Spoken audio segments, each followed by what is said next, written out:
Hello everyone! Isang makakalikasang umaga po sa inyong lahat. Guys, for today's video, I will be sharing with you how to cook may ginataang labong. So watch out guys.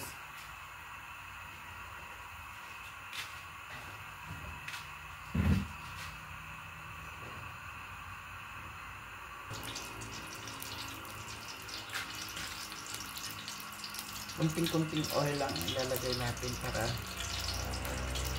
hindi magiging oily yung gulay natin.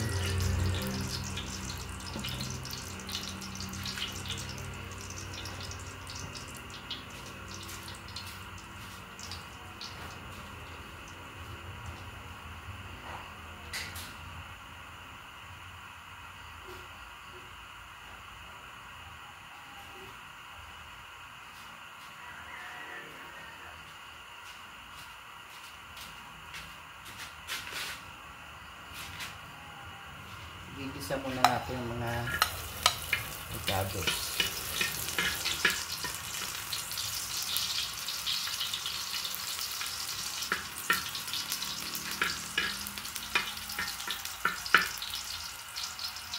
Ito lang ang alam kong simpleng pagluluto ng labong.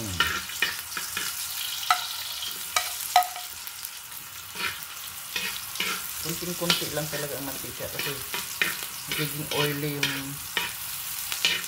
sabaw pag maraming mantika. Mas masarap, mas marami ang ang gata.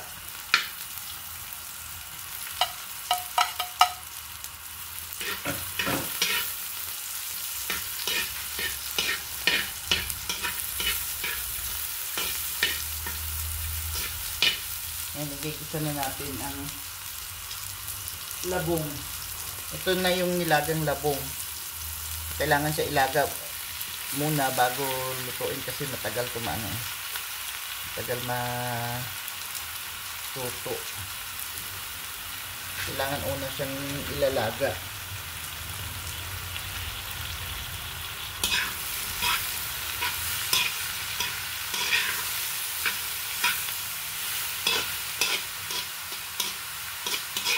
Nakasanayan ko na pag nagluluto ako ng ganito, hindi ko na nilalagyan ng kung ano-ano, isda o hipon o ano. Wala na. Purong gulay lang talaga. Ayan. Tapos na natin igisa. Kailangan natin ilagay yung pangalawang piga ng gata.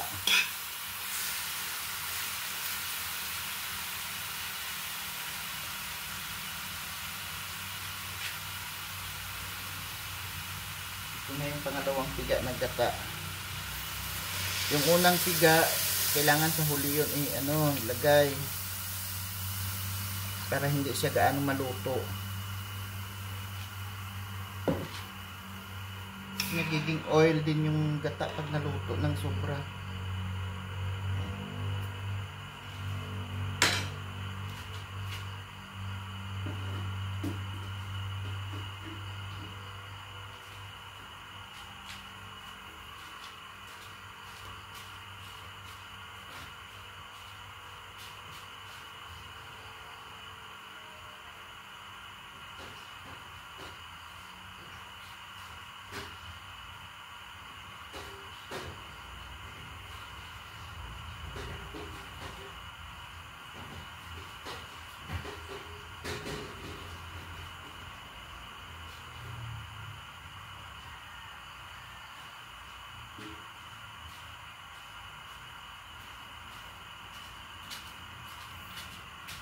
Ayan guys, kailangan nating antay na kumulo yung pangalawang gata. Tatakpan muna natin para mas madali siyang kumulo. Ayan.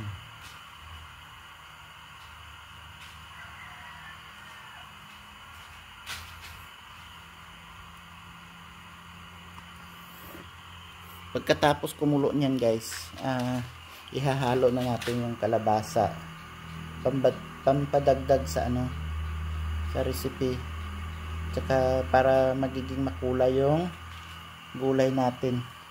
Tsaka yung tawag nito, saluyot. Yun, para madulas-dulas yung sabaw. Actually lang yun naman ang ano, ang pinaka ingredients ng ano, gulay natin for today. So siyempre nandun na yung pangalawang gata. Ayan. Unang gata. So antayin muna natin na kumulo ang ating gata. Ayan guys, medyo kumukulo na. So kailangan na natin ilagay ang ating kalabasa para kumambot agad, kasi ano na, malapit nang magliwanag ang paligid. So, kailangan kong maluto ng maaga to kasi may pasok pa tayo. So ngayon tatakpan natin ulit para mabilis lumambot ang kalabasa. Ayan. Antayin natin ulit na kumulo ng husto.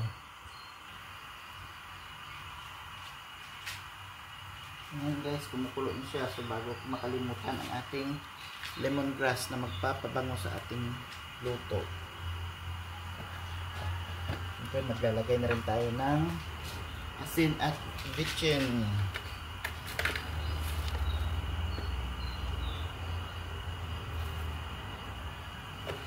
Damihan na natin ang asin para maka-absorb.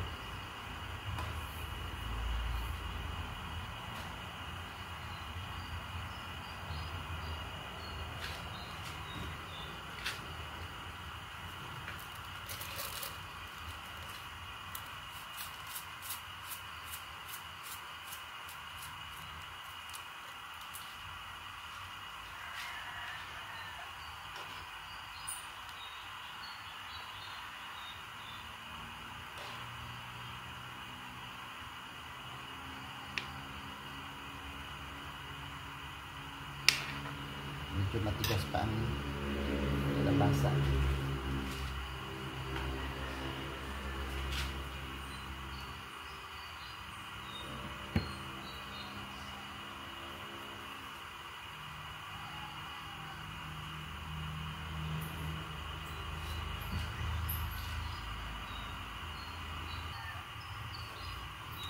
Okay guys, since luto na yung kalabasa natin, kailangan na natin idagdag ang ating saluyot at saka okra. Ito na yung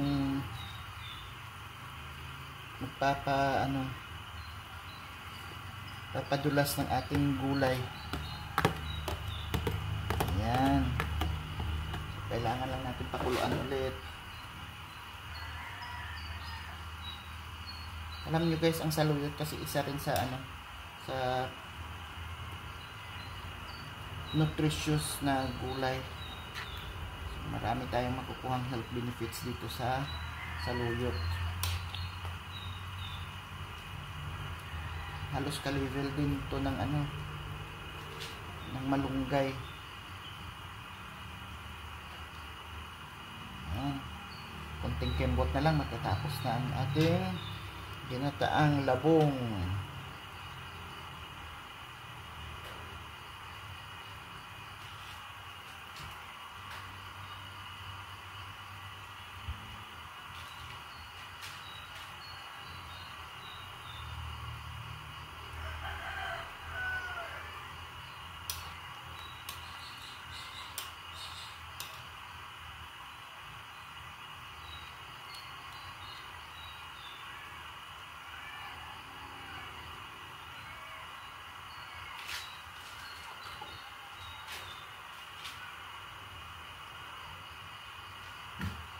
So pakuluin lang natin ng konti, ha. So ngayon guys, dahil luto ng ating saluyot, kailangan na natin idagdag ang gata. Ito ang lalong magpapasarap sa ating gulay ngayon. Ayan. pagkatapos natin ilagay ang gata, hindi na natin kailangan pakuluan pa. Saglit lang yan, pwede nang patayin ang gasol.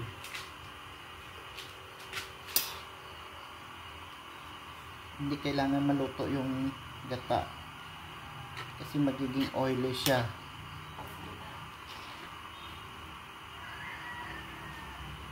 Ayan. So ayos na.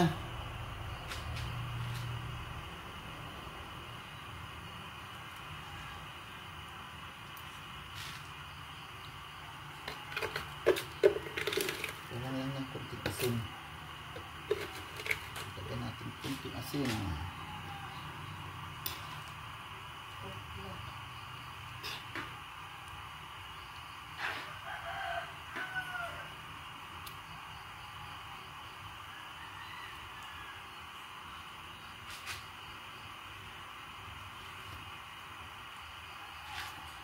Ayan guys, ayos na. So kailangan nating patayin kasi pag nasubrahan sa luto ang gata, hindi na maaganda, hindi na masarap. So thanks for watching guys. God bless and have a nice day ahead.